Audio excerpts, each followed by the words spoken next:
बघा झटपट 5 मिनिटांमध्ये आपण ही मुगाची डाळ कशी केलेली एकदम साध्या सिंपल पद्धतीने टेस्टी लवकर बनणारी मुगाची डाळीची रेसिपी मी तुम्हाला दाखवते. लक्ष देऊन बघा.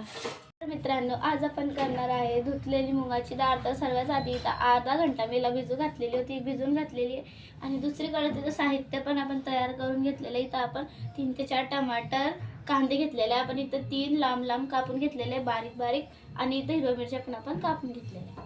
आता आपण करायची मुगाची डाळ. तर सर्वात आधी आपण तेल टाकून दिलं, गरम झाला तर आपण टाकणार जिरं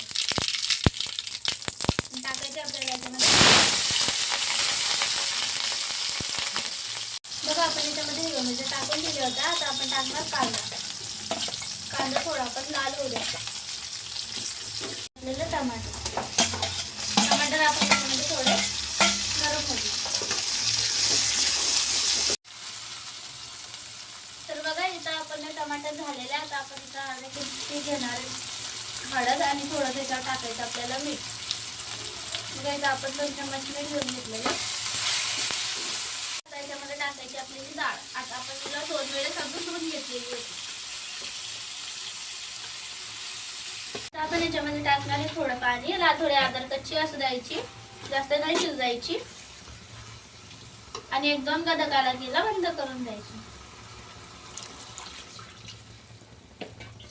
बघा टाकून दिलं आपण पाणी. आता याला थोडंसं आपण होऊ द्यायचं, ते पण आदर कच्चं. बघा याच्यामध्ये आता आपण पाणी टाकून दिलेलं होतं. आता आपण याला थोडं झाकण लावून ठेवून द्यायचंय 5 मिनिटं. थोडं आदर कच्चं होऊ द्यायचं, मग बंद करायचं याचं. आपली डाळ छान उकळलेली आहे. आता याला फक्त 2 मिनिटं असं द्यायचं आणि मग गॅस बंद करायचा, बिना झाकण ठेवायचं. बघा डाळ झालेली आपली. आता आपण टाकणार याच्यावर कोथिंबीर. याच्याने येणारे जास्त टेस्ट दिसते ना भारी डाळ. झटपट 5 मिनिटांमध्ये आपण ही डाळ बनवलेली. एक वेळेस ट्राय करून बघा. तुम्ही बघू शकता लवकरात लवकर 5 मिनिटांमध्ये आपली मुगाची डाळ बनवून तयार झालेली. तुम्हाला जर रेसिपी आवडली असेल तर एक लाईक, एक कमेंट नक्कीच करा.